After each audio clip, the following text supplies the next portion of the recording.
चरकसंहिता सूत्रस्थानं 22 लङ्घनबृहणीयः। अथातो लङ्घनबृहणीयमध्यायं व्याख्यास्यामः इति स्माह भगवान् आत्रेयः। तपः स्वाध्यायनिरतानात्रेयः शिष्यसत्तमान् षडग्निवेशप्रमुखान् उक्तवान् परिचोदयन्। लङ्घनं बृहणं काले रूक्षणं स्नेहनं तथा स्वेदनं स्तम्भनै चैव जानीते यः स वै भिषक्। तमुक्तवन्तमात्रेयमग्निवेश उवाचः भगवन् लङ्घनं किंस्विल्लङ्घनीयाश्च कीदृशाः। बृहणं बृहणीयाश्च रूक्षणीयाश्च रूक्षणं के स्नेहाः स्नेहनीयाश्च स्वेदाः स्वेद्याश्च के मताः। स्तम्भनं स्तम्भनीयाश्च वक्तुमर्हसि तद्गुरो। लङ्घनप्रभृतीनां च षण्णामेषां समासतः कृताकृतातिवृत्तानाल्लक्षणं वक्तुमर्हसि। तदग्निवेशस्य वचो निशम्य गुरुरब्रवीत् यत्किञ्चिल्लाघवकरं देहे तल्लङ्घनं स्मृतम्। बृहत्त्वं यच्छरीरस्य जनयेत् तच्च बृहणं रौक्ष्यं खरत्वं वैषद्यं यत् कुर्यात् तद्धि रूक्षणम्। स्नेहनं स्नेहविष्यन्दमार्दवक्लेदकारकं स्तम्भगौरवशीतघ्नं स्वेदनं स्वेदकारकं। स्तम्भनं स्तम्भयति यद्गतिमन्तं चलं ध्रुवं लघूष्णतीक्ष्णविशदं रूक्षं सूक्ष्मं खरं सरं। कठिनै चैव यद्द्रव्यं प्रायस्तल्लङ्घनं स्मृतं गुरुशीतं मृदुस्निग्धं बहलं स्थूलपिच्छिलं। प्रायो मन्दं स्थिरं श्लक्ष्णं द्रव्यं बृहणमुच्यते रूक्षं लघुखरं तीक्ष्णमुष्णं स्थिरमपिच्छिलं।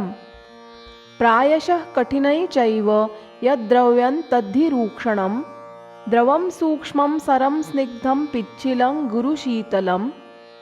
प्रायो मन्दं मृदु च यद्द्रव्यं तत्स्नेहनं मतम्। उष्णं तीक्ष्णं सरं स्निग्धं रूक्षं सूक्ष्मं द्रवं स्थिरं द्रव्यं गुरु च यत् प्रायस्तद्धि स्वेदनमुच्यते। शीतं मन्दं मृदुश्लक्ष्णं रूक्षं सूक्ष्मं द्रवं स्थिरं यद्द्रव्यं लघुचोद्दिष्टं प्रायस्तत्स्तम्भनं स्मृतम्। चतुष्प्रकारा संशुद्धिः पिपासा मारुतातपौ पाचनान्युपवासश्च व्यायामश्चेति लङ्घनम्। प्रभूतश्लेष्मपित्तास्रमलाः संसृष्टमारुताः बृहच्छरीरा बलिनो लङ्घनीया विशुद्धिभिः। येषां मध्यबला रोगाः कफपित्तसमुत्थिताः वम्यतिसारहृद्रोग विसूच्यलसकज्वराः।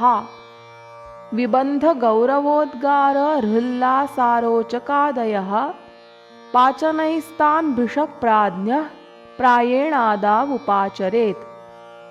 एत एव यथोद्दिष्टा येषामल्पबला गदाः पिपासा निग्रहैस्तेषामुपवासैश्च तान् जयेत्। रोगान् जयेन्मध्यबलान् व्यायामातपमारुतैः बलिनां किं पुनर्येषां रोगाणामवरं बलं। त्वग्दोषिणां प्रमीढानां स्निग्धाभिष्यन्दिब्रूहिणां शिशिरे लङ्घनं शस्तमपि वातविकारिणाम्। अदिग्धविद्धमक्लिष्टं वयस्थं सात्म्यचारिणां मृगमत्स्यविहङ्गानां मांसं बृहणमुच्यते। क्षीणाः क्षताः कृशा वृद्धा दुर्बला नित्यमध्वगाः स्त्रीमद्यनित्या ग्रीष्मे च बृहणीया नराः स्मृताः। शोषार्षो ग्रहणीदोषैर्व्याधिभिः कर्षिताश्च ये तेषां क्रव्यादमांसानां बृहणा लघवो रसाः।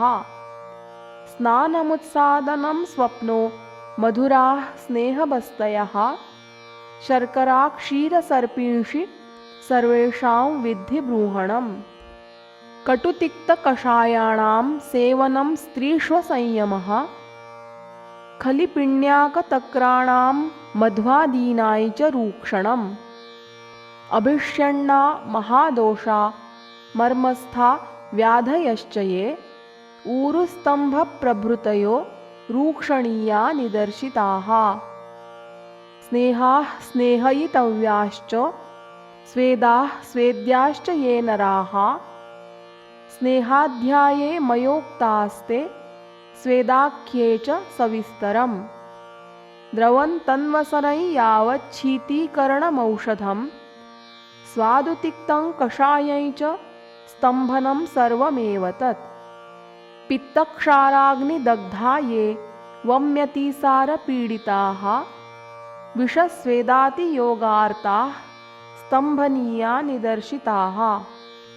वातमूत्रपुरीषाणां विसर्गे गात्रलाघवे हृदयोद्गारकण्ठास्य शुद्धौ तन्द्राक्लमे गते स्वेदे जाते रुचौ चैव क्षुत्पिपासा सहोदये कृतल्लङ्घनमादेश्यन् निर्व्यथे चान्तरात्मनि पर्वभेदोऽङ्गमर्दश्च कासः शोषो मुखस्य च क्षुत्प्रणाशो रुचिस्तृष्णा दौर्बल्यं श्रोत्रनेत्रयोः मनसः सम्भ्रमो भीक्ष्णमूर्ध्ववातस्तमो हृदि देहाग्निबलनाशश्च लङ्घनेति कृते भवेत् बलं पुष्ट्युपलम्भश्च कार्श्यदोषविवर्जनं लक्षणं ब्रूहिते स्थौल्यमतिचात्यर्थब्रूहिते कृतातिकृतलिङ्गय्यल्लङ्घिते तद्धि रूक्षिते स्तम्भितः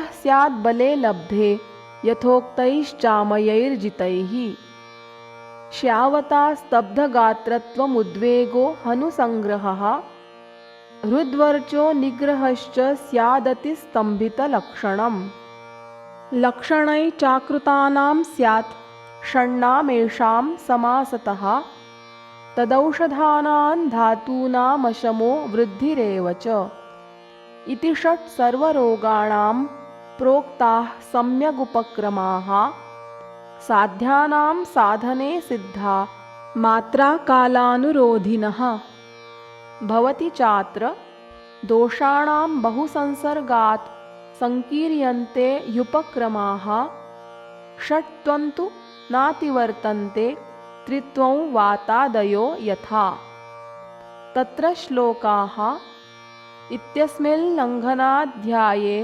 व्याख्याताः षडुपक्रमाः यथा प्रश्नं भगवता चिकित्सा यैः प्रवर्तते इत्यग्निवेशकृते तन्त्रे चरकप्रतिसंस्कृते श्लोकस्थाने लङ्घनबृंहणीयो नाम 22 अध्यायः।